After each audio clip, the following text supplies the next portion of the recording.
দীর্ঘ রাজনৈতিক সংগ্রাম, আদর্শের প্রতি অটল বিশ্বাস এবং ব্যক্তিগত ক্ষতি অপমানকে সঙ্গী করেও যাঁরা সংগঠনের পতাকা হাতে পথ চলেন, তাঁদের জীবন সাধারণ রাজনৈতিক কাহিনীর বাইরে এক আলাদা ইতিহাস তৈরি করে। গ্রাম বাংলার মাটিতে বহু প্রতিকূলতার মধ্যেও একসময় যে কয়েকজন কর্মী হিন্দুত্ববাদী ও রাষ্ট্রবাদী আদর্শকে সামনে রেখে সংগঠন গড়ার কাজ করেছিলেন, তাঁদের মধ্যে অন্যতম নাম গোঘাটের অসিত কুণ্ডু। রাজনৈতিক চাপ, চাকরি হারানো, প্রাণনাশের হুমকি থেকে পারিবারিক ক্ষতি, সব কিছুর মধ্যেও আদর্শ থেকে সরে আসেননি তিনি। হুগলি জেলার গোঘাটের বালিবালা গ্রামের সাধারণ পরিবার থেকে উঠে আসা অসিত কুণ্ডু প্রায় 5 দশকেরও বেশি সময় ধরে আরএসএস ও বিজেপির আদর্শে বিশ্বাস রেখে সংগঠনের কাজে নিজেকে উৎসর্গ করেছেন। 1969 সালে আরএসএস এর সঙ্গে তার প্রথম পরিচয় ঘটে। জরুরি অবস্থার সময় রাজনৈতিক চাপ ও আত্মগোপনের জীবন কাটাতে হলেও সংগঠনের কাজ থামাননি তিনি। 1985 সালে আরামবাগ মহকুমায় বিজেপির সাংগঠনিক কাজের দায়িত্ব পান অসিত কুণ্ডু।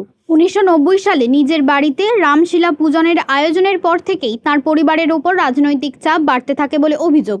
পরবর্তীতে আরামবাগ পৌরসভায় মেডিকেল অফিসারের চাকরিও হারান তিনি। তবু সংগঠন থেকে দূরে সরে যাননি অসিত কুণ্ডু। 2014 সালে আরামবাগ সাংগঠনিক জেলার প্রথম বিজেপি সভাপতি হন তিনি। বর্তমানে বিজেপি ন্যাশনাল কাউন্সিলর সদস্য হিসেবেও যুক্ত রয়েছেন। তার মতে রাষ্ট্রবাদী ও হিন্দুত্ববাদী চিন্তাধারায় দেশের ভবিষ্যৎ রক্ষার পথ। জীবনের এই পর্যায়ে এসে ব্যক্তিগত প্রাপ্তির চেয়ে সরকার গঠন হয়েছে, এই বিষয়টি নিজের সবচেয়ে বড় পরিতৃপ্তি বলেই মনে করেন তিনি। সরাসরি রাজনীতির সঙ্গে আসা মানে আগে কি সংঘতে যোগদান করেছিলেন নাকি সরাসরি রাজনীতিতে এসেছিলেন? আমি 1969 সালে প্রথম আরএসএস এর সঙ্গে যুক্ত হই। কিভাবে? এখানে যুক্ত হয়েছিলাম মূলত এখানে স্বামী অসীমানন্দ, এখন যিনি স্বামী অসীমানন্দ, তখন উনি আমাদের গ্রামে থাকতেন। উনি আমাকে ধরে নিয়ে গিয়েছিলেন আরামবাগে ফাঁসি বাগানে একটা জায়গাতে শাখা হচ্ছে। তো সেইভাবে আমি প্রথম বুঝি যে আরএসএস বলে একটা সংগঠন আছে, যেটা হিন্দু সংগঠন। তো তখন আমার বয়স কত, 11-12 বছর বয়স হবে। তো এই কম বয়সে উনি কি আপনাদের বাড়িতেই থাকতেন? না, উনি এই পাশে একটা বাড়িতে থাকতেন। তো উনি আমাকে নিয়ে, কোথাকার মানুষ ছিলেন? উনি এই গ্রামেতেই বড় হয়েছেন, জন্মেছেন। ওর বাবা স্বাধীনতা সংগ্রামী ছিল। পরবর্তী ক্ষেত্রে উনি এখান থেকেই বোধহয় ফিজিক্সে এমএসসি করে কোনো একটা স্কুলে মাস্টারি করতেন। পরবর্তী ক্ষেত্রে ছেড়ে দিয়ে উনি করলেন, মানে সাধু হয়ে গেলেন। আর মূল বাড়ি হচ্ছে ভূঁইয়াড়া। আচ্ছা, তারপর 7 ভাই ছিল, ওরা আমাকে প্রথম নিয়ে গেল। আর এখানে তখন আরএসএস এর প্রচারক হিসেবে বিজয় আঢ্য বলে এক ভদ্রলোক এসেছিলেন। এখন তিনি স্বস্তিকার ছিলেন, বোধহয় সম্ভবত রিটায়ার্ড করেছেন। তো ওনারা আমাকে প্রথম করে আরএসএস করি। বাবা খুঁজতে গিয়েছিল একবার যে কোথায় ছেলেটা যায়। তো আমি দেখলাম যে কোথায় গেছি। এবার নবদাকে জিজ্ঞেস করলেন, তখন নবদা, এখন অসীমানন্দ। তখন তাকে জিজ্ঞেস করলো, এই কোথায় নিয়ে এসছিস, কেন নিয়ে এসছিস? তারপরেতে বাবার ভালো লাগে। তারপরেতে বাবা বিশ্ব হিন্দু পরিষদে যোগ দেয়। কত সালে সেটা? সেটা ওই 70-71 এরকম হবে। তো তার পরবর্তী ক্ষেত্রে ওর যে বড়দা, নবদার যে বড়দা, নবকুমার সরকারের যে বড়দা সুকুমার সরকার ব্যাপারটাকে ধরে। ওরও ভালো লাগে যে হিন্দুত্বের জন্যে এই প্রচারটা হচ্ছে বলে। সেই সময়তে তখন যা হোক আস্তে আস্তে করে সংঘ এগোতে থাকলো, আমরাও এগোতে থাকলাম। 1985 সালে আমার তখন এখানে একটা মাটির বাড়ি ছিল। এই মাটির বাড়িটি মূলত মিটিংগুলো এখানেই হতো। তো এই মাটির বাড়ির বারান্দাতে আর সবাই মিলে বসে ঠিক করা হলো যে বিজেপিতে কিছু লোককে দেওয়ার দরকার। তখন একটা খবরের কাগজে ছোট্ট একটা খবর নিউজ বেরোলে আমরা কেটে রেখে দিতাম যে এটা আরএসএস সম্পর্কে বা বিজেপি সম্পর্কে বেরিয়েছে। তখন তো বিজেপি হয়নি, 77 সালে আর বিজেপি কোথায় হবে। তারপরেতে 80 সালে, তারপরেতে 75 সালে ইন্দিরা গান্ধী জরুরি অবস্থা করলো। জরুরি অবস্থার পর আমরা সব ঘরছাড়া হয়ে গেলাম। বাবা মূলত তখন কংগ্রেস করতো। আমাদেরকে বললো, পালা, তোদের নামে ওয়ারেন্ট আছে। এখানে তখন এমএলএ ছিল মদন মেদ্দা। মদন মেদ্দাকে দিয়ে আমাদেরকে একদিন রেস্টেন্ট করে দিল। আমরা রাত্রেবেলা পালিয়ে গেলাম সবাই। এখানে তখন ছিল নবধারা, মানে এখানে এখন প্রফেসর সুকুমার সরকার, আমি, এরকম কিছু ছেলে আমরা এখান থেকে আউট হয়ে গেলাম। পরবর্তী ক্ষেত্রে সত্যাগ্রহ করে অনেকে জেলে গেল, আমাকে ধরতে পারেনি। আমি, সুকুমার সরকার আর রমা পাল, এখন যে বর্তমানে ইয়ে করে, তো ওরা মাত্র ধরা পড়েনি, বাকি সবাই ধরা পড়লো। তাদের জেল হলো 11 মাস 12 মাস করে। 1900 তখন সেই জনতা সরকারের সময় তখন থেকেই আরম্ভ হলো জনতা সরকার করতে হবে। আর জনতা সরকারের হয়ে আমরা করলাম। বাবা এগেনস্ট কংগ্রেস হেরে গেল। তারপরেতে আমাদেরকে মারধর হলো, কংগ্রেসের লোকেরা আমাদেরকে প্রচুর মারধর করলো। তার পরবর্তী ক্ষেত্রে আস্তে আস্তে করে আমরা ভাবলাম যে এরমভাবে হবে না, এটা বাবার এগেইনস্টে কংগ্রেস ছিল। বাবা কংগ্রেস ছিল, আচ্ছা, বাবা কংগ্রেস ছিল, আমাদেরকে সাপোর্ট করতো বলে আমাদেরকে বলে দিল যে এই তোদেরকে ধরবে এক্ষুনি। তো সেই সময়তে আমরা আস্তে আস্তে করে পেরিয়ে গেলাম। যাই হোক, যে কোনোভাবে হোক আমরা ধরা পড়লাম না, বাকিরা ধরা পড়লো। এই অসীমানন্দ যে আজকে, তখন নবদা, সেও ধরা পড়লো, 3 মাস জেল খেটে বেরিয়ে এলো। বিজয় আঢ্য সংঘের প্রচারক ছিল, সেও ধরা পড়লো। তো যারা ধরা পড়লো তো ধরা পড়লোই, তাদের পড়াশোনাগুলো গেল, যারা পড়ছিল তাদের পড়াশোনাগুলো গেল, কলেজ করতে পারলো না, স্কুল করতে পারলো না। তো পরবর্তী ক্ষেত্রে ওর পরেতে 1900 তখন একটা জনতার সরকার এলো। জনতার সরকারে অটল বিহারী বাজপেয়ী থেকে আরম্ভ করে সবাই মিলে চেষ্টা করলো যে ভারতকে ডেভেলপ করতে হবে। তখন চরণ সিং প্রধানমন্ত্রী হলো, আর প্রধানমন্ত্রী হওয়ার পরেতেই সে চিন্তাভাবনা করলো যে দ্বৈত সদস্য পদ চলবে না। দ্বৈত সদস্য পদটা কি, যে আরএসএসের মেম্বার থাকবে সে কোনো পলিটিক্স করতে পারবে না। কিন্তু আলটিমেট আরএসএস কোনো রেজিস্টার্ড সংগঠনই নয়, এটা শুধু হাওয়ায় হাওয়ায় চলে। যদি কেউ ভাবে যে আরএসএস করছে মানে অন্য কিছু করতে পারবে না, তার বৈধতা কোনোভাবেই নষ্ট হওয়ার কথা নয়। কিন্তু ওরা করার ফলে ওদের কনফ্রন্টেশন হলো। আর তখন আমরাও খুব একটা বড় নয়, ছোট। তো 1980 সালে তখন বিজেপি করা হলো, ভারতীয় জনতা পার্টি। তার 70 সালে আরএসএস এ জয়েনিং, তারপর এই 10 বছর পেরিয়ে যা গেল এত ঝড় ঝাপটার পর 80 সালে বিজেপিতে জয়েন করলেন। বিজেপিতে জয়েন করলাম। তারপর তো 80 সালে এসে বিজেপি শুরু হলো। আমি 85 সালে আমাকে ডিপুট করা হলো। এখানের যে বিভাগ প্রচারক আছে, তখনকার ছিল আর কি, মারা গেছেন উনি, কি নাম ওনার? কি চক্রবর্তী, রথীন্দ্রনাথ চক্রবর্তী। আচ্ছা, তো কোথাকার মানুষ ছিলেন? উনি পূর্ববঙ্গের মানুষ ছিলেন। আচ্ছা, তো ওনার বোনকে, মানে যখন ভারত ভাগ হয় তখন চলে এসেছিলেন, ওনার বোনকে আনসার বাহিনী তুলে নিয়ে চলে গেল, যার জন্য উনি নিজে একজন স্কুল শিক্ষক থেকেও উনি শিক্ষকতা না করে আরএসএসে জয়েন করেছিলেন। এবং এসে আমাদের 3 জনকে দেয়া হয়েছিল। আরামবাগ থেকে অসিত কুণ্ডু, শ্রীরামপুর থেকে শ্যামল বসু, আর হচ্ছে এই দক্ষিণ দিকে হচ্ছে কি শিবাজি দত্ত। দক্ষিণ দিকে যে সিটটা আছে, এইবার জিতেছে প্রশান্ত বাগ। তো ওইটা মুসলিম অধ্যুষিত, ওই ফুরফুরা শরীফের কাছাকাছি। তো ওখান থেকে শিবাজি দত্ত মারা গেল। এখন পর্যন্ত আমরা বেঁচে আছি, আমি আর শ্যামল বোসও শ্রীরামপুরের ছেলে, শ্রীরামপুরেই কাজ করে। এই মাত্র অবস্থা। তো তারপর থেকে আস্তে আস্তে করে আমরা বিজেপি করতে আরম্ভ করলাম। আমরা প্রথমে দেখলাম যেটা, যে এখানে মানুষের মধ্যে সচেতনতা না এলে হবে না। তো আমাদের মূল লক্ষ্য ছিল যেটা, সেটা হচ্ছে হিন্দুদেরকে সংগঠিত করতে হবে। এটা ছিল মূল লক্ষ্য। তার জন্য যা করতে হয় করতে হবে। এই যে এত কিছু হিন্দুত্ববাদী নিয়ে আমরা সংগঠন করেছেন, এত যে লড়াই করেছেন, তো সেই সময় বাবার অবস্থান কেমন ছিল?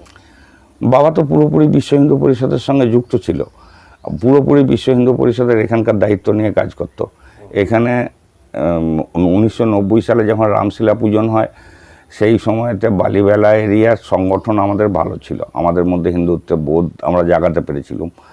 তো আমার স্ত্রী তখন এই আমার বাড়ির পাশে একটা রামশিলা পূজন করার জন্যে সমস্ত চারদিক থেকে মানে সিপিএমের লোকেরা এসে আমাদেরকে মারবে, মারপিট করবে। তার জন্য আমরাও প্রোটেকশন নিলাম, বিভিন্ন লোক এলো, তারা দাঁড়িয়ে থাকলো, তাদের সামনেই ভালোভাবে আমরা রামশিলা পূজন করতে পারলাম। রাম এই যে রাজনীতিতে আসা বা হিন্দুত্ববাদী সংগঠনের সঙ্গে যুক্ত হওয়া, মানে এর অনুপ্রেরণাটা কে, বাবা নাকি অন্য? অ্যাকচুয়ালি আমাদের ফ্যামিলিটা চিরকালই হিন্দুত্ব সঙ্গে জড়িয়ে থাকে। কেননা আমাদের যে বাড়ির আমাদের এই বাড়িটা, আমাদের এখন যে বাড়িটা, এই বাড়িটা নয়, পুরনো যে বাড়ি সেটা হচ্ছে গৌরহাটিতে। গৌরহাটিতে আমাদের ঠাকুর আছে, আছে, দেবত্ব সম্পত্তি আছে, যা আছে আছে। তো এই সম্পত্তি থেকেই আমরা মোটামুটি প্রথম থেকেই হিন্দুত্ববাদের উপর একটা নির্ভর করতাম। এটা হচ্ছে মূল আমাদের, মানে একটা রক্তেতেই ছিল। তো পরবর্তী ক্ষেত্রে 1980 সালে হলো, আমি 85 সালে বিজেপিতে যোগদান করলাম। আর 1990 সালে রামশিলা পুজো করলাম। আর তখন সিপিএমের প্রচণ্ড দাপট। সেই সময় যে সমস্ত মিটিং করতেন বা কার্যক্রম করতেন, সেগুলো খুব গোপনভাবে করতে হতো? ম্যাক্সিমামই গোপনভাবে করতে হতো। পরিস্থিতি কেমন ছিল? পরিস্থিতি ভীষণ খারাপ ছিল। আমার বাবা এই সব করার জন্য বালিবেড়াতে একটা সরস্বতী শিশু মন্দিরের জন্য জায়গা দান করলো। তারপরেতে সিপিএম 1992 সালে 12/5/92 ওনাকে অ্যাক্সিডেন্টাল মার্ডার করে দিল। তো উনি মারা যাওয়ার পর টোটাল দায়িত্বটা আমার ওপর পড়লো। তদন্ত হয়নি? না, তদন্তর কোনো গল্পই ছিল না। তখন এইভাবে ধরে ধরে মেরে দেওয়াটা কোনো ম্যাটারই ছিল না। কেননা তখন গোঘাট একটা ভয়ঙ্কর জায়গা ছিল। স্কুলের জমি আপনার বাবা দান করেছিলেন? হ্যাঁ। এখন স্কুল তো অনেক ডেভেলপ। হ্যাঁ, এখন তো ডেভেলপ, বালিবেলা সরস্বতী শিশু মন্দির। তো পরবর্তী ক্ষেত্রে আমরা ওখান থেকে এগিয়ে চললাম। 1901 সালে, এই 2001 সালে আমি এখান থেকে কেউ। বাবা কত সালে মারা গেলেন? 12/5/92। অ্যাক্সিডেন্টাল ডেথ, মানে ডেথ করে দেয়া হলো আর কি। তারপরে ভেবেছিল সংগঠন থেমে যাবে। তো ওই দায়িত্বটা তখন আমার পুরোপুরি কাঁধে এসে পড়লো। না, তার জন্য আমাদের কিছু জমি, বর্গা, ভেস্ট, উমুক তুসুক, হাবি জাবি, যত রকমভাবে ল্যান্ডের ওপরেতে ঝামেলা করা যায় করলো। তাতেও আমরা থামিনি। ওরা বলেছিল যে সিপিএমে যোগ দিতে হবে, দিয়ে আমাদেরকে স্যালেন্ডার করতে হবে, তাহলেই আমাদের এগুলো আর কিছু হবে না। আচ্ছা, আমি শুনেছি আপনি আগে হোমিওপ্যাথি প্র্যাকটিস করতেন, চাকরিও করতেন। হ্যাঁ, আমি 1983 সালে হোমিওপ্যাথিক ডিপ্লোমা কোর্স পাস করি। 1983 সালে তৎকালীন আরামবাগ মিউনিসিপ্যালিটির চেয়ারম্যান ছিলেন বিকে রায়। বিকে রায় আমাকে বলল যে তুমি আর আরামবাগ কলেজের একজন প্রফেসর ছিল কমল সরকার, কমলবাবু, আমাকে বললো তুমি এক কাজ করো না, এখানে কিছু লোকের উপকার করো না। অন্য কী করতে হবে আমাকে? উনি আমাদের স্যার হতেন, আমরা ওনার কলেজেতেই পড়েছি। তা আমি বললাম যে কী করতে হবে আমাকে? বললো যে তুমি একটা চাকরি করো না। অন্য কেন চাকরি করবো? অন্য জায়গাতে করলে তো আমার বেশি পড়তা, এখানে তো দেবে কিছু সামান্য পয়সা। বললো ঠিক পয়সার জন্য ভাবছি না, তুমি যদি চাও তাহলে আমি কথা বলতে পারি, একটা জায়গা অ্যারেঞ্জ করতে পারি। তোমাকে একটা অ্যাপ্লাই করতে হবে বিকে রায়কে, যে বলো যে আমি এটা করতে রাজি আছি। আমি তো বললাম ঠিক আছে স্যার, আপনি বলছেন আর আমি করবো না, এটা হয় না। তো এখানে আরামবাগে একটা মিউনিসিপ্যালিটিতে আমি চাকরি পেলাম, মানে ওই আর কি অনারারি মেডিকেল অফিসার হিসেবে। সেখানেতে আমি চাকরি করতে আরম্ভ করলাম। তো ওখানে এমন একটা পরিস্থিতি হলো, যখন আমি বিজেপি করছি, সবেমাত্র বিজেপি মাথা তুলে দাঁড়াতে পেরেছে, একটু একটু করে বিজেপির নাম ছড়াচ্ছে, সেই সময়তে গোপাল কচ একদিন ওখানে বলল যে বিজেপি করে। তো ওখানে এক মুসলিম ভদ্রমহিলা ছিল, ও আমার অ্যাসিস্ট্যান্টগিরি করতো। তো কেননা ওখানে রুগী হতো 100, 150, 200। তো স্বাভাবিকভাবেই সে একদিন এসে বলল যে হ্যাঁ ডাক্তারবাবু, তুমি কি একটা পুষেছো বিজেপি বলে, ও ছেড়ে দিকে যাও না, ওইটা নিয়ে কেন সবাই মিলে এখানে তোমাকে মারবে করছে। না, আমাকে মারবে কেন? মারবে না তা জানিনি, তুমি কি বিজেপি পুষেছো, তার নাকি সিপিএমকে খেয়ে দেবে। আমি বললাম এরকম কিছু নয়, তো আমি একটা পার্টি করি, সেই পার্টিটার নাম হচ্ছে বিজেপি। বলছে তাহলে পার্টি করো তো কি হয়েছে, পার্টি তো যে কেউ করতেই পারে। তো সেটা যদি বিজেপি হয় আর সিপিএমই হয়, ওরা সব সিপিএম করতো। কেন কালীপুরে প্রভূতভাবে বহু ছেলেকে মিউনিসিপ্যালিটিতে চাকরি দিয়েছিল গোপাল কচ। তো তারপরেতে ওদের কনফ্রন্টেশন শুরু হয়ে যায়, ওরা আমাকে ওখানে আটকাতে না পেরে, পপুলারিটি দেখে আটকাতে না পেরে ওরা আমাকে মার্ডারের প্ল্যান করলো। একদিন কালীপুর মোড়েতে এসে দেখি আমি সাইকেলে করে, তখন সাইকেলে করে যাতায়াত করতাম, তো সাইকেলে করে আসছি, একদিন বোম মারলো। আর তৎকালীন এমএলএ মানে ওটা 98 নেয়ার অ্যাবাউট হবে, মানে 97-98 নেয়ার অ্যাবাউট হবে। ওখানে সিপিএমের তখন দুর্দণ্ড প্রতাপ নেতা বিনয় দত্ত বললো যে আমি কেড়ে নিয়েছি, আর বমটা ফেটেছিল আমার থেকে কয়েক হাত দূরে। লাকিলি আমার গায়ে কোনো স্প্লিন্টার লাগেনি। এই স্প্লিন্টার না লাগার ফলে কী হয়েছে, আমি সঙ্গে সঙ্গে সাইকেলটাকে ঘুরিয়ে, কম বয়স ছিল, সাইকেলটাকে ঘুরিয়ে অন্যদিকে বেরিয়ে চলে এসে ওদের পিছন দিক থেকে ওদের কাছে চলে গেছি কয়েকজন ছেলেকে নিয়ে। এর ফলে কি হলো, ওদের ওই প্ল্যান মিস হয়ে গেল। আমি একবার পুনর্জন্ম পেলাম। তারপরেতে ওখান থেকে হয়ে যাবার পর চাকরি কন্টিনিউ করতে পেরেছিলেন? না, 2000 সালেতেই আমাকে বন্ধ করে দিল, যে একে চাকরি করতে দেয়া যাবে না। কিভাবে বন্ধ করলো? ওরা প্রথম হচ্ছে ওটাতে তালা মেরে দিল, দিয়ে বললো যে দরজাই খুলছে না। তাতে ওই ভদ্রমহিলা যে আমাকে সাপোর্ট করতো, সে বললো তুমি যাচ্ছ না কেন? আমি তোমাদের চাবি তো খোলা নাই। বলে আমি গোপালকে বলছি, মানে ও গোপালের চেয়ে সিনিয়র ছিল, গোপাল বসের চেয়ে, এই গোপাল কচের চেয়ে সিনিয়র ছিল। আমি যাচ্ছি গোপালকে বলবো। তারপর ও কিছু করতে পারেনি, কেন পলিটিক্যাল ইয়ের সঙ্গে ও পেরে ওঠেনি। পরবর্তী ক্ষেত্রে ভদ্রমহিলা মারা যায়। এরপরেতে আমি আস্তে আস্তে করে চাকরি আপনার চলে গেল, মানে ওরা বন্ধই হয়ে গেল, তো আর কী হবে। তো ওটা যখন চলেই গেল, তখন চাকরি চলে যাবার পর আমি যেটা করলাম সেটা হচ্ছে যে এইভাবে তো আর চলতে পারে না। তখন আমার মনের মধ্যে দুটো ইয়ে করছিল, এক হিন্দুত্ববাদ, দ্বিতীয় হচ্ছে বাবাকে যে মার্ডার করা হলো তার প্রতিশোধ। তো এই প্রতিশোধটা আমি ব্যক্তিগতভাবে কারো ওপর না নিয়ে আমি ভেবেছিলাম সাংগঠনিকভাবে আমি এর প্রতিশোধ নেব। তো কেন এরকম ঘটনা ঘটেছে যে যখন রাম মন্দির হয়ে গেল, তারপর রামজ্যোতি রথ এসছিল, এইখানে বাজুয়াতে একটা ছেলেকে মেরেছিল বিজয় রায় বলে, তাকে মেরে তো একদম ধুনে দিয়েছিল, জলে ডোবাচ্ছিল, তুলছিল। আমি খবর পেলাম, তখন তো আর ফোন টোন ছিল না, খবর পেলাম পরের দিন সকালে এখান থেকে কয়েকজন ছেলে নিয়ে গেলাম, বেধড়ক্কা মার খেলাম। মারটা খেয়ে আমার লক্ষ্য ছিল যে ওইখান থেকে ওদেরকে তুলে আনা, তাদের মধ্যে থেকে ছেলেদেরকে তুলে এনে আস্তে আস্তে করে সংগঠন বাড়াতে থাকলাম। এটা এই যে এত উৎসাহিত হয়েছেন, তখন বামফ্রন্ট বলছে ক্ষমতায় ছিল, তো তাদের যে সমস্ত নেতা বা এমএলএরা ছিল, তাদের তরফ থেকে কোনো কিছু অফার পাননি যে পার্টিতে যোগদান করুন বা এগুলো করবেন না, এরকম ধরনের কিছু সাহায্য? আমাকে তো প্রথমেই বলছে, একদিন আমাদের বাড়িতে এসে বললো যে তুমি কেন বিজেপি করছো? কে বলছেন এটা? এটা এখানে তৎকালীন যে প্রধান ছিল এই এরিয়ার যে সিপিএমের নেতা ছিল, আরও উচ্চ নেতৃত্বের কাছ থেকেও এসেছিল। তো আমি বললাম যে দেখুন আমি হিন্দুত্বের জন্য করছি। বলছে আমরাও তো হিন্দুদের জন্য করি। আমি বললাম না, আপনারা হিন্দুত্বের জন্য করেননি, আপনারা দেশকে ভেঙে দিতে চান। বলো তাহলে আপনি ডিবেটে বসুন। আমি বসুন। তারপরে তো একদিন এলো, ওদের কয়েকজন উচ্চ নেতৃত্ব কেউ এসেছিলো, এসে বললো যে আমরা সর্বহারাদের জন্য করছি। আমি সর্বহারার ডেফিনেশন বলুন। তো যুক্তি তর্কে যখন পেরে উঠলো না আপনি ইচ্ছা করে করতে চাইছেন না, আপনাকে আমরা দরকার হলে প্রধান করে দেবো, দরকার হলে এমএলএ করে দেবো।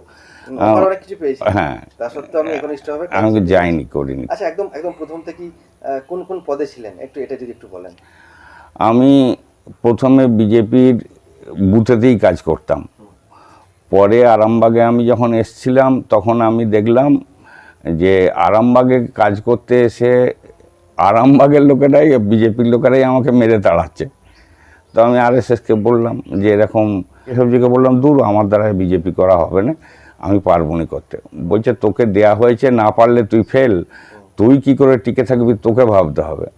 তারপর আমি ডিটারমাইন্ড করলাম যে এরমভাবে তো আলটিমেট হিন্দুত্ব যার জন্য আমি লড়ছি সেটা হবে না। আমি এখান থেকে বেরিয়ে চলে যাবো, মানে একটা ছাপোসা মানুষ হবো, কেউ না কেউ আমাকে কোনো না কোনো অফার দেবে, সেই অফার নেবো, ব্যাস এইটুকুই হবে, লাভের লাভ কিছু হবে না।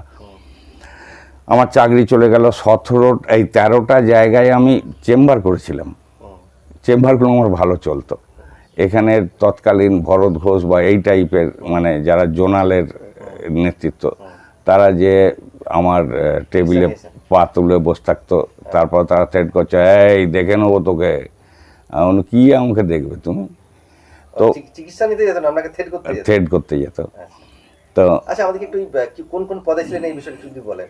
আমি প্রথমে আরামবাগ টাউনের জেনারেল সেক্রেটারি ছিলাম।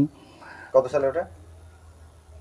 ওটা হবে 96-97। তারপর তারপরেতে 98-99-এ আমি হুগলি জেলা, অবিভক্ত হুগলি জেলার সেক্রেটারি ছিলাম, বড় মানে বিজেপির পক্ষ থেকে। এবং আরএসএসের আমি আরামবাগ সাব ডিভিশনের আর শারীরিক প্রমুখ ছিলাম।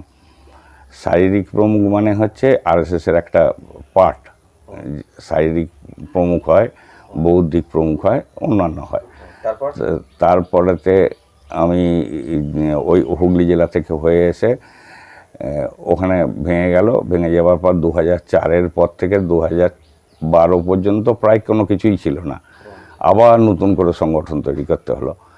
2013-তে আমরা কিছু পঞ্চায়েতে দিলাম, তারপরেতে আবার পেরিয়ে এসে পরে 2014-তে আমি, তখন আপনি কি পদে ছিলেন?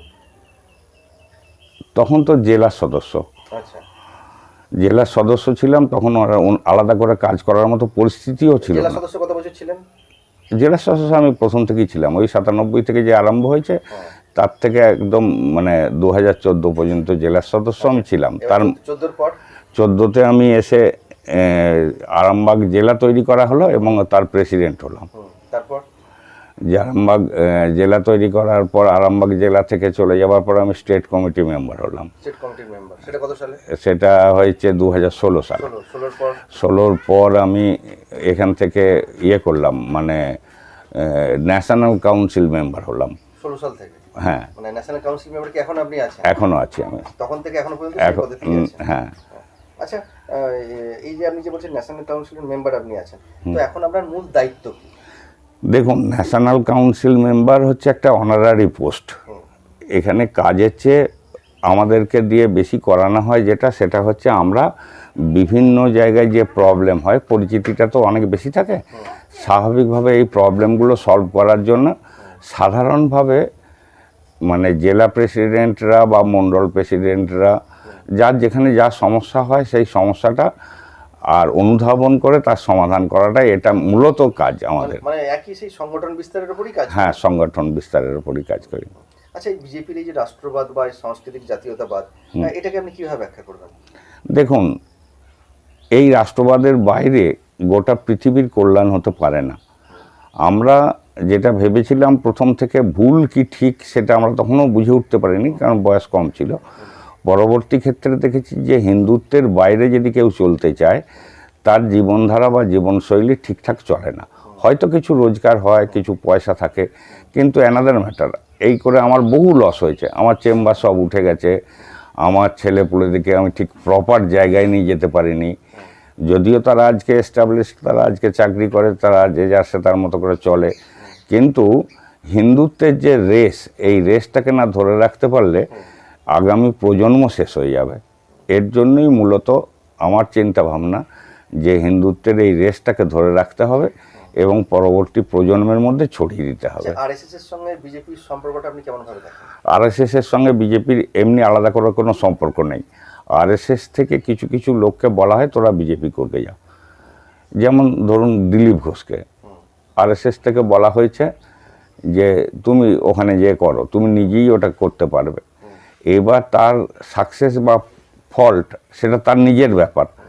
সে কোনো সময়তেই আলাদা করে সে সাকসেস হলে সাকসেস, ফল্ট হলে ফল্ট। আজকে যোগী আদিত্যনাথ, আজকে যদি আমরা প্রধানমন্ত্রী নরেন্দ্র দামোদর দাস মোদির কথা দেখি, তো আমরা দেখেছি যে মানে কম বয়সে যখন ওনারা রাজনীতির মধ্যে আসেননি, তখন ওদের লাইফস্টাইল কি একদম সাদামাটা ছিল।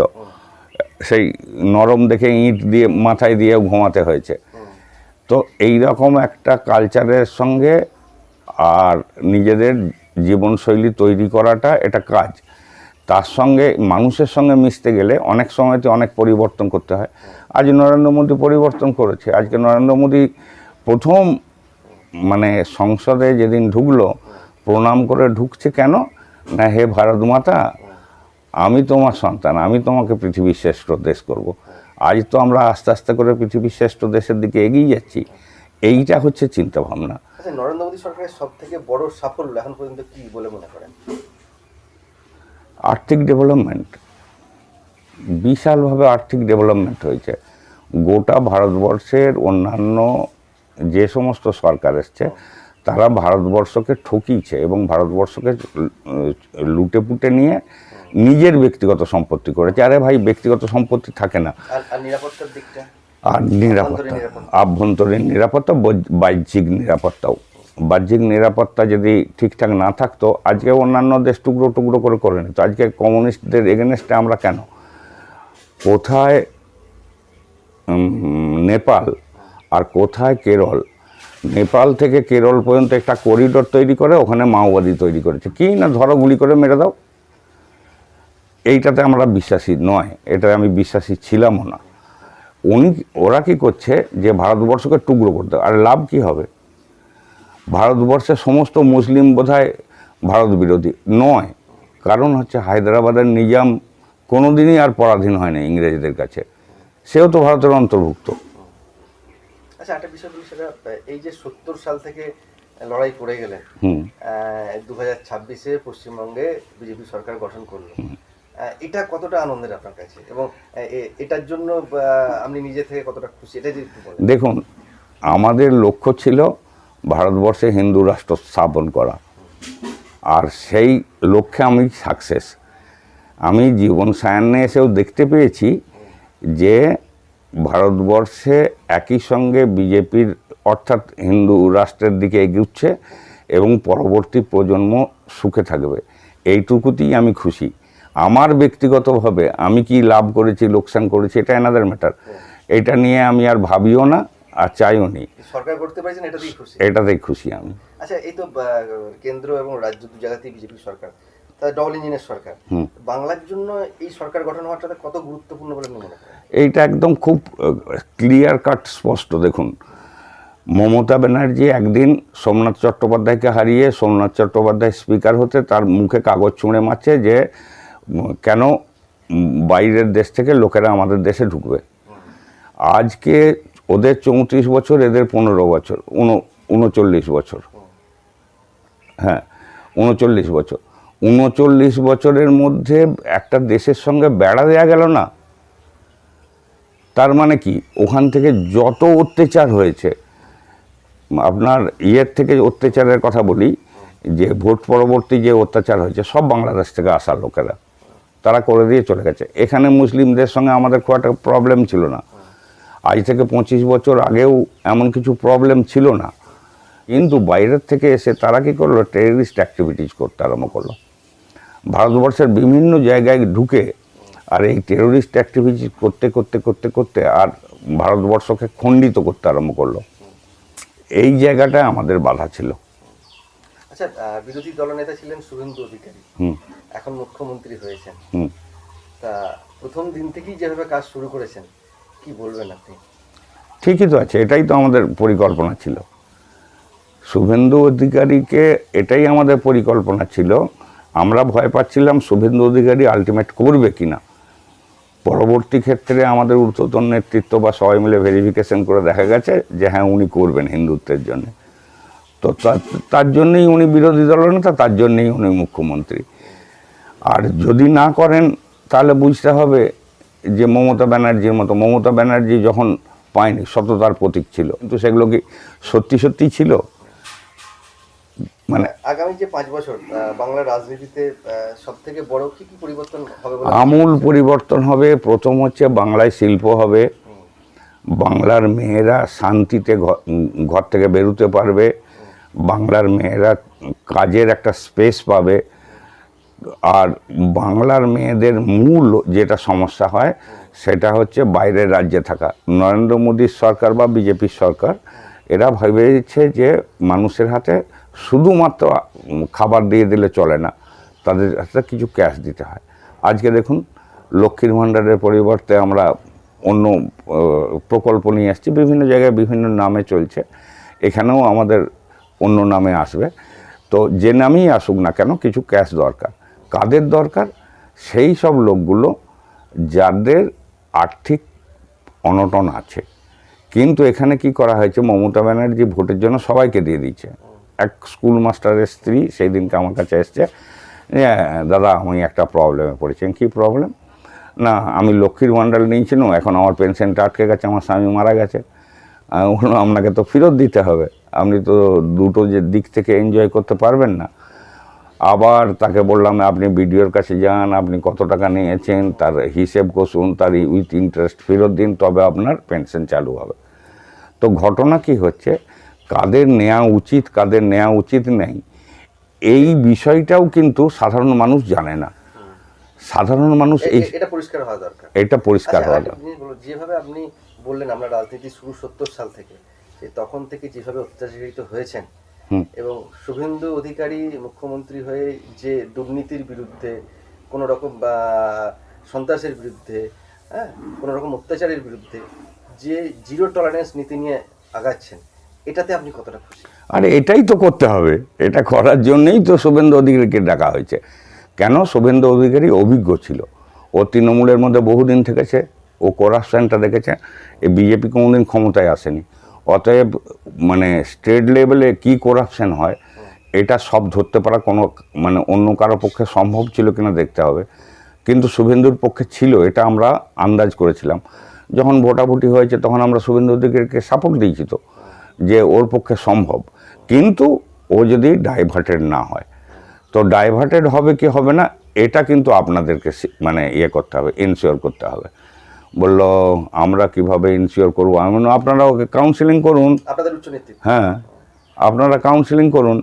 যাই হোক, সব দিক থেকে হয়ে তাকে আমরা, হ্যাঁ এরপরে তো কিছু গাইডলাইন করতে হয়। আমাদের যে প্রেসিডেন্ট আছে ভট্টাচার্য, শ্রমিক ভট্টাচার্য, তো কোনো কোনো সময় থ্রেড করে দেয়, ওপেন মিটিংয়েও থ্রেড করে দেয়, এই এটা করছেন কেন, এটা বলছেন কেন। আচ্ছা, একদম শেষ প্রশ্ন করব। সমাজে তো অনেক ব্যক্তিরা এমন আছেন যারা ধরুন সরাসরি রাজনীতিতে আসতে চান না, কিন্তু ভিতরে ভিতরে বিজেপিকে সমর্থন করে। তো তাদের বিজেপির কাছে তাদের মূল্য কতটা, এটা কি বলবেন? দেখুন, অপরিসীম মূল্য, তাদের মূল্য একদম অপরিসীম। কেন? সরাসরি রাজনীতি করবে 5 জন। আমাদের এই বেঙ্গলেই আমি দেখছি যে এইভাবে রাজনীতিতে মিছিল মিটিং উৎসুক করতে হয়। আমি একবার গিয়েছিলাম রাজস্থানে, তো রাজস্থানে গিয়ে দেখলাম 2টো ছেলে মাত্র মানে ফ্ল্যাগ বাঁধছে। 2টো ছেলে আস্তে আস্তে করে ফ্ল্যাগ মেরে দিয়ে চলে গেল। তো আমি তাদেরকে জিজ্ঞেস করলাম, ভাই কিসের জন্য বাঁধছে? না বিজেপির ফ্ল্যাগ। তো কোনো ঝুট ঝামেলা নেই, এত হই হইটা কিসের? আর এত হই হই করেও কি জিততে পারবে? এটা সম্ভব নয়। তাহলে সিপিএমও জিততো আর তৃণমূলও জিততো। মানুষ চুপচাপ থাকে, সব অবজার্ভ করে। এখন মানুষ বুঝতে পারছে ইউটিউব বা আদার্স এই সোশ্যাল মিডিয়ার দৌলতে যে কি ঘটছে। আলটিমেট সিপিএমের আমলে তো জানতেই পারতাম না। আবার সরাসরি রাজনীতিতে না এসেও যারা ভিতরে ভিতরে বিজেপিকে সমর্থন করছেন তাদের জন্য একটা প্রচুর ইয়ে আছে, জায়গা আছে। কেননা তাদের সামান্যতম ত্রুটি হোক এটা আমরা চাই না। আমরা চাই না সমাজে কোনো মানে কলঙ্কময় অধ্যায় শুরু হোক। কেন? আমরা যদি আজকে দেখি, বাংলা এমন একটা জায়গা যে পাল বংশের শুরুটাই হয়েছিল গণতন্ত্রের মাধ্যমে। গোপাল যখন এসেছিল তখন কি করেছিল? জনগণ তো তাকে বোস করিয়ে দিয়েছিল। সে রাজত্ব যদি ঠিকঠাক না করতে পারতো তাহলে তাকে ছুঁড়ে ফেলে দিত। তখন রাজতন্ত্র ছিল, রাজতন্ত্র হয়েছে। কিন্তু গণতন্ত্রের শুরুটা তো বাংলা থেকেই হয়েছে গোটা পৃথিবীতে। আজকে গোপালের অবস্থা মানে ইতিহাসটা ভাবলেই তো বোঝা যায় যে পরবর্তী ক্ষেত্রে অনেক রাজা এসছে, মহারাজা এসছে। আর মমতা ব্যানার্জি যে এরকম মানে রানী হয়ে যাবে এটা আমরা ভাবিনি, তখন ভাবা যায়নি। কেন? মমতা ব্যানার্জির লড়াইটা ছিল। এখনও দেখবেন মমতা ব্যানার্জি ছুটে হাইকোর্টে চলে যাচ্ছে, সুপ্রিম কোর্টে চলে যাচ্ছে। তার মানে লড়াই করার একটা টেন্ডেন্সি আছে, কিন্তু সেটা প্রপার ওয়েতে হয়নি। আচ্ছা, আরেকটি শেষ প্রশ্নই জিজ্ঞেস করবো, সেটা হচ্ছে ধরুন বিজেপির যারা কার্যকর্তারা আছে, ধরুন তারা বুথ লেভেলে বা ব্লক লেভেলে যারা আছেন, তারাও তো বিভিন্ন সময় বা বিভিন্ন দিকে জড়িয়ে পড়তে পারেন বা অনৈতিক কাজ করতে পারেন। তো ভিতর থেকে তাদেরও পর্যবেক্ষণ করা এবং তাদের বিরুদ্ধেও রিপোর্টিং করা, তাদের বিরুদ্ধেও ব্যবস্থা নেওয়া, বিচার করা, তাদেরকে সঠিক পথে চালনা করা, এরকম ব্যবস্থা আছে বিজেপির মধ্যে? অবশ্যই আছে। কেন? আমরা প্রত্যেককে বলে দিয়েছি কোনো অনৈতিক কাজ করবে না।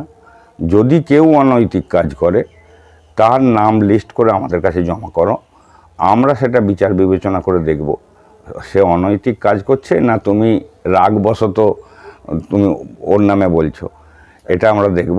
আমরা আগামী 3 মাসের মধ্যে কোনো লোককে বিজেপির মধ্যে ইনক্লুড করতে চাইছি না। কেন এতদিন যদি আমরা ইনক্লুড না করে আমরা জিততে পারি, তাহলে আমাদের এক্ষুনি ইনক্লুড করার কোনো প্রয়োজন নেই। যা সত্যিই ইচ্ছা আছে যে দেশের কাজ করার জন্য, করুক না, কে বারণ করছে। অসংখ্য ধন্যবাদ আপনাকে আমাদের সময় দেওয়ার জন্য। আপনার নাম এবং পরিচয়? আমার নাম অসিত কুণ্ডু, আমি ন্যাশনাল কাউন্সিল মেম্বার আছি বর্তমানে, আর আরামবাগ জেলাতেই কাজ করছি। শীততাপ নিয়ন্ত্রিত অত্যাধুনিক রেস্টুরেন্ট ময়ূখ রেস্টুরেন্ট। এখানে পাবেন চাইনিজ, পোলাও, বিরিয়ানি, তন্দুরি সহ সমস্ত রকম খাবার। এছাড়াও কাস্টমারদের সুবিধার্থে হোম ডেলিভারির বিশেষ ব্যবস্থা রয়েছে। পাশাপাশি যে কোনো অনুষ্ঠানের জন্য ভাড়া দেওয়া হয়। আমাদের ঠিকানা খানাকুল হেলান সংলগ্ন তিলক চক। Phone number 8617492616 9732162360। সেরা খাবারের স্বাদ পেতে আজই আসুন ময়ূখ রেস্টুরেন্টে।